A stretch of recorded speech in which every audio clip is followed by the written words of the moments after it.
नमस्कार, आप देख रहे हैं हिंदी खबर। आपके साथ मैं हूं मोनिका सिंह।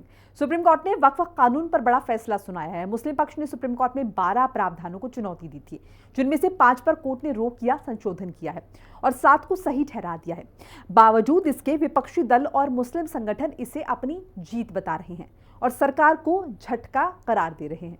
आखिर क्यों इस फैसले को बड़ी जीत कहा जा रहा है और सुप्रीम कोर्ट के अंतरिम आदेश के बाद नए वक्फ कानून में क्या क्या चेंजेस जो है होंगे, एक एक डिटेल आपको हिंदी खबर की इस रिपोर्ट के जरिए हम बताएंगे। देखिए,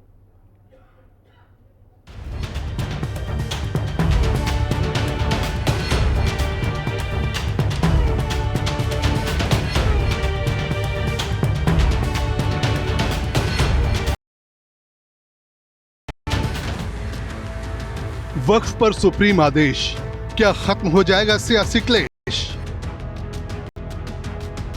5 साल अब इस्लाम नहीं जरूरी, वक्फ बोर्ड का सीईओ गैर मुस्लिम होने पर रोक नहीं।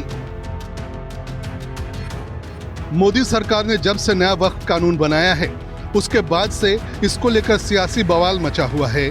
मुस्लिम धर्मगुरुओं से लेकर तुष्टीकरण की राजनीति करने वाली सियासी पार्टियां लगातार इस बिल का विरोध कर रही हैं। सरकार का कहना है कि नए वक्फ कानून से गरीब मुस्लिम समुदाय के लोगों को फायदा मिलेगा, जबकि खुद को मुस्लिमों के रहनुमा बताने वाले इस बिल को मुस्लिम विरोधी बता रहे हैं और इस बिल को रद्द करने की मांग कर रहे हैं। मुस्लिमों की ये मांग तो पूरी नहीं हो पाई, लेकिन सुप्रीम कोर्ट के अंतरिम आदेश से मुस्लिम पक्ष को आंशिक तौर पर राहत जरूर मिल गई है। साथ ही सरकार की भी टेंशन दूर हो गई है। मुख्य न्यायाधीश BR गवई की पीठ ने वक्फ कानून को चुनौती देने वाली याचिकाओं पर सुनवाई के बाद इस कानून पर पूरी तरह स्टे लगाने से मना कर दिया, लेकिन ऐसे प्रावधान जरूर किए हैं जिनके मायने खासे अहम हैं। सुप्रीम कोर्ट ने कानून पर रोक लगाने से इनकार करते हुए कहा कि पूरे कानून पर रोक लगाने का आधार नहीं है, लेकिन कोर्ट ने 5 साल से प्रैक्टिसिंग मुस्लिम वाले नियम पर रोक लगा दी है। इसके अलावा सुप्रीम कोर्ट ने कलेक्टर के संपत्ति अधिकार तय करने वाले अधिकार पर भी रोक लगा दी है और कहा है कि वक्फ प्रॉपर्टी पर कलेक्टर का फैसला अंतिम नहीं होगा। सुप्रीम कोर्ट ने यह भी कहा है कि वक्फ बोर्ड के 11 सदस्यों में से 3 से ज्यादा गैर मुस्लिम ना हों। अब सेंट्रल वक्फ बोर्ड में अधिकतम 4 गैर मुस्लिम और स्टेट वक्फ बोर्ड में 3 गैर मुस्लिम सदस्य रह सकेंगे। कोर्ट ने यह भी कहा कि वक्फ बोर्ड मेंबर मुस्लिम को ही बनाने की कोशिश हो, जहां तक संभव हो वक्फ बोर्ड का सीईओ मुस्लिम हो। सुप्रीम कोर्ट के इस फैसले को मुस्लिम पक्षकारों ने भी सराहा और याचिकाकर्ताओं ने भी इससे संतोष जताया। बहुत सारे ऑब्जेक्शन लिए गए थे, बहुत सारे धाराओं पे स्टे करने की मांग की गई थी। माननीय सुप्रीम कोर्ट ने उसको नकार दिया है। केवल उनको इतनी रिलीफ मिली है कि जो नए वाले कानून में व्यवस्था थी कि जो 5 साल तक प्रैक्टिसिंग मुस्लिम होगा वही वक्फ कर पाएगा, उसको माननीय सुप्रीम कोर्ट ने स्टे किया है। बाकी और सारी मांगे नकार दी गई हैं। जहां तक बात ये थी कि ये डीएम के यहाँ सुनवाई होगी या ट्रिब्यूनल में, उस पर भी स्पष्ट कर दिया है कि जो मामले ट्रिब्यूनल में चल रहे हैं उसकी ट्रिब्यूनल में ही सुनवाई होती रहेगी, लेकिन जो नया आएगा विषय वो डीएम के सामने जा सकता है या वो आदमी कोई ट्रिब्यूनल में ले जाना चाहे ट्रिब्यूनल में भी, उसमें कोई अभी तक रोक नहीं लगाई है। तो इस फैसले का मैं स्वागत करता हूं। मैं आशा करता हूं कि माननीय सुप्रीम कोर्ट जल्दी से इसकी फाइनल हियरिंग कर देगा और इसका फाइनल डिसीजन भी जल्दी आ जाएगा। जो इंटरिम ऑर्डर आया है, इससे जो कानून मोदी सरकार ने बनाया है, मोदी गवर्नमेंट ने बनाया है या एनडीए ने बनाया है, इससे वक्फ प्रॉपर्टीज का तहफ्फुज नहीं होगा, प्रोटेक्शन नहीं होगा और एंक्रोचर्स को रिवॉर्ड किया जाएगा। वक्फ प्रॉपर्टीज में कोई डेवलपमेंट नहीं आएगा। तो इसीलिए हम उम्मीद करते हैं कि सुप्रीम कोर्ट जल्द से जल्द एक फाइनल डिसीजन लेने के लिए जो भी जरूरी इक़दाम करना है वो सुप्रीम कोर्ट करे। पार्लियामेंट में हम लोग अपना पक्ष यही रख रहे थे कि वक्फ में हस्तक्षेप न करे सरकार। हमें उम्मीद है सुप्रीम कोर्ट और न्याय देगा और न्याय मिलेगा। देश में वक्फ कानून लागू होने के बाद इसके खिलाफ सुप्रीम कोर्ट में याचिका दायर की गई, जिससे इस कानून को संविधान के खिलाफ बताया गया। याचिकाकर्ताओं ने वक्फ कानून को मुसलमानों के अधिकारों के खिलाफ बताते हुए इस पर अंतरिम रोक लगाने की मांग की। वहीं केंद्र सरकार ने कानून को वैध बताते हुए इसके पक्ष में दलीलें रखी। 22 मई को लगातार 3 दिन चली सुनवाई के बाद कोर्ट ने अपना फैसला सुरक्षित रख लिया और अब अपना अंतरिम आदेश जारी कर दिया है। कांग्रेस के राज्यसभा सांसद और याचिकाकर्ता इमरान प्रताप गढ़ी ने कहा कि ये एक अच्छा फैसला है और इससे वो खुश हैं। सुप्रीम कोर्ट ने जो आज अंतरिम फैसला सुनाया है, क्या वो संतोषजनक है? बहुत हद तक संतोषजनक है और मैं उस फैसले से खुश हूं। हम जैसे तमाम लोग जो याचिकाकर्ता हैं, जो इस लड़ाई को लड़ रहे हैं, उनके लिए एक बड़ी राहत के तौर पर है ये फैसला। कलेक्टर राज खत्म करने की बात करी है, इसके साथ ही 5 साल का इस्लाम प्रैक्टिस करने की बात पर भी रोक लगा दी है। दोनों पॉइंट बहुत खतरनाक थे। सरकार उसके जरिए लूटना चाहती थी जमीनों को, दोनों पे माननीय उच्चतम न्यायालय ने रोक लगा। थोड़ा नहीं, लगभग 40 लाख एकड़ भूमि पूरे देश भर की अगर हम बात करें तो उसका मामला, क्या ये लड़ाई अब यहीं रुक जाएगी, अभी और आगे जाने वाली? देखिए, जब आप जमीनों का हेक्टेयर नाप करके आप बताते हो तो आप ये भी बताओ ना कि वो जमीनें धार्मिक कामों में, समाज सेवा में, देश के काम आ रहे, देश के नागरिकों के काम। सरकार उन जमीनों को क्यों लूटना चाहती है? सुप्रीम कोर्ट का आदेश 3 अहम मुद्दों पर केंद्रित रहा, जिसमें पहला बड़ा आदेश ये है कि अब जिला कलेक्टर ये फैसला नहीं ले पाएगा कि कोई संपत्ति वक्फ की है या नहीं। कोर्ट ने माना कि कलेक्टर को यह अधिकार देने से मनमानी और विवाद बढ़ सकते हैं। दरअसल मुसलमानों को वक्फ कानून में कलेक्टर की जांच करने पर आपत्ति थी। वक्फ कानून में एक प्रावधान था जिसमें कहा गया कि अगर कलेक्टर जांच करता है कि कोई संपत्ति सरकारी भूमि है या नहीं, तो ऐसी संपत्ति को जांच के दौरान वक्फ संपत्ति नहीं माना जाएगा। अगर कलेक्टर को शक है कि कोई जमीन सरकारी है तो जांच होने तक उसे वक्फ की जमीन नहीं माना जाएगा। सुप्रीम कोर्ट ने इस पर रोक लगा दी है। आज वक्फ अमेंडमेंट एक्ट 2025 के सिलसिले में सुप्रीम कोर्ट ने जो अपना इंटरिम जजमेंट दिया है, उसमें हम लोगों की जो डिमांड थी कि इस पूरे एक्ट को स्टे किया जाए, ऐसा नहीं हुआ है। लेकिन उसके बावजूद भी कई ऐसे अहम बातों पर, ऐसे अहम प्रोविजन पर कोर्ट हम लोग फाइनल जजमेंट का इंतजार इस उम्मीद के साथ करेंगे कि उसमें कंप्लीट रिलीफ हासिल होगा। सुप्रीम कोर्ट ने वक्फ कानून के उस प्रावधान पर भी रोक लगा दी जिसमें कहा गया कि केवल वही व्यक्ति वक्फ कर सकता है जो कम से कम 5 साल से मुस्लिम धर्म का पालन कर रहा हो। कोर्ट ने इसे भेदभावपूर्ण और मनमाना मानते हुए लागू करने से इनकार किया। न्यायालय ने वक्फ निकायों में गैर मुस्लिमों को शामिल करने के प्रावधान पर भी विचार किया। पीठ ने साफ किया कि केंद्रीय वक्फ परिषद में 22 सदस्यों में से 4 से अधिक गैर मुस्लिम सदस्य नहीं होंगे और राज्य वक्फ बोर्डों में 3 से अधिक गैर मुस्लिम सदस्य नहीं हो सकते। चीफ जस्टिस ऑफ इंडिया गवाई ने कहा कि पूर्व धारणा हमेशा विधायिका से पारित कानून की संवैधानिकता के पक्ष में होती है और सिर्फ rarest of the rare case में ही पूरे वक्फ कानून पर रोक लगाने का आदेश दिया जा सकता है। मुसलमानों का मानना है कि ये कानून जो वक्फ अमेंडमेंट एक्ट आया है, ये मुसलमानों के अधिकारों का, उनके हक का हनन है और उस पर अतिक्रमण है। न्यायालय ने जो भी फैसला दिया है उसमें डीएम साहब के जो पावर थे उनको रोक दिया गया, उस पर स्टे लगा दिया गया है। हिंदुओं की संख्या सीमित की गई है। मुसलमान जो 5 साल का प्रैक्टिशनर जरूरी किया गया था, उस प्रावधान पे भी रोक लगाई गई है।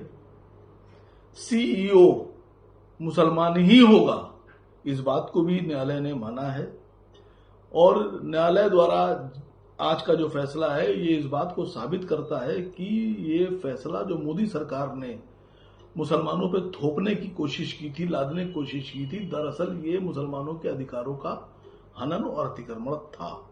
मुसलमानों ने, हमारा मतलब मुसलमानों तो सुप्रीम कोर्ट का हमेशा आदेश का पालन किया है। बाबरी मस्जिद का फैसला आया, उसको भी हमने माना। ये फैसला भी सुप्रीम कोर्ट का है, माना है हमने। हालांकि एक आध ऐसी बात है जो समझ से परे है कि किसी भी मुस्लिम ट्रस्ट के अंदर किसी गैर मुस्लिम का होना हमारी समझ से परे है। क्या हम राम मंदिर ट्रस्ट में कोई मुसलमान को बना सकते हैं? नहीं बना सकते, ना बनना चाहिए। ये उनका अपना राइट है, वो जिस चाहे को बनाए। और दूसरी बात, उन्होंने जो 5 साल तक का इस्लाम का मुसलमान हो ये शर्त रखी थी उसमें बिल में, उस शर्त को भी सुप्रीम कोर्ट ने मना कर दिया। काबिल स्वीकार्य है वो। सुप्रीम कोर्ट ने वक्फ संशोधन कानून 2025 के कुछ प्रावधानों पर तब तक के लिए रोक लगाई है जब तक कि कानून के खिलाफ दाखिल याचिकाओं पर अंतिम फैसला नहीं आ जाता। सुप्रीम कोर्ट ने कहा कि वक्फ संपत्ति के रजिस्ट्रेशन का प्रावधान पहले से है, उस पर रोक नहीं लगाया जाएगा, लेकिन जिन संपत्तियों को लेकर विवाद है उनमें हाईकोर्ट का फैसला आने तक कोई थर्ड पार्टी राइट नहीं बनेगा। सुप्रीम कोर्ट ने कहा कि पुराने वक्फ कानून की धारा 108 को हटाना गलत नहीं है और जनजाति वर्ग की जमीनों को संरक्षण देने वाले प्रावधान पर भी रोक नहीं लगेगी। वक्फ जमीनों को लेकर जो पुराना कानून था वो कहता था कि अगर कोई जमीन लंबे समय से वक्फ की तरफ से ही इस्तेमाल की जा रही है तो उसे वक्फ का माना जा सकता है। तब अगर जरूरी कागजात नहीं भी होते थे तब भी उस जमीन को वक्फ का मान लिया जाता था, लेकिन नए कानून में इस शब्द को ही हटा दिया गया है। इसमें लिखा है कि अगर कोई प्रॉपर्टी वक्फ की नहीं है तो उसे संदिग्ध माना जाएगा। ये तर्क नहीं दिया जा सकेगा कि क्योंकि पहले से ही इस प्रॉपर्टी पर वक्फ काम कर रहा था तो इस पर अधिकार भी उसी का रहेगा। मुस्लिम समुदाय वक्फ बाय यूज को बनाए रखने के पक्ष में था, जिसके लिए वक्फ कानून में रोक लगाने की मांग कर रहा था। कोर्ट ने इस पर कोई बदलाव नहीं किया। वक्फ बाय यूजर एक परंपरा है, ऐसी प्रॉपर्टी जो लंबे समय से धार्मिक कामों के इस्तेमाल में है। धार्मिक उद्देश्य में इस्तेमाल की वजह से ऐसी प्रॉपर्टी वक्फ हुई। ऐसी प्रॉपर्टी रजिस्टर्ड हो या नहीं, ये वक्फ बाय यूजर होगा। मस्जिद, दरगाह, कब्रिस्तान की जमीन वक्फ ही रहेगी। सुप्रीम कोर्ट के फैसले का इस्तकबाल करता हूं और हमें उम्मीद भी यही थी कि सुप्रीम कोर्ट गरीब, कमजोर, लाचार मुसलमानों का ख्याल रखते हुए अच्छा और बेहतरीन फैसला देगी। और चूंकि वक्फ की जमीनों पर जो अमीर लोगों का कब्जा है, नाजायज कब्जे कर रखे हैं, वक्फ बोर्ड ने घोटाले कर रखे हैं, तो इसका हिसाब किताब भी होना जरूरी है। अब इस पर जो जमीनों पर कब्जे कर रखे हैं वो जमीनें मुक्त होंगी और उस पर यतीम खाने,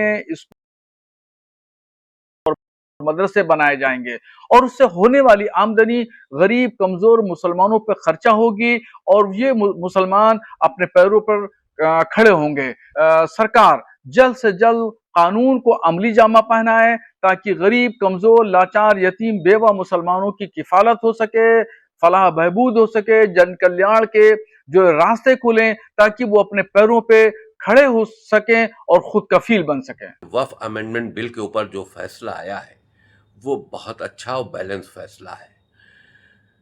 गवर्नमेंट की मंशा भी यही थी कि वो संपत्तियां जो मुस्लिम समाज में दान के रूप में वक्फ की जाती हैं उसका मिसयूज ना होने पाए या दूसरे धर्म की संपत्तियों को जबरन गैर कानूनी तरीके से वक्फ संपत्ति घोषित न की जाए।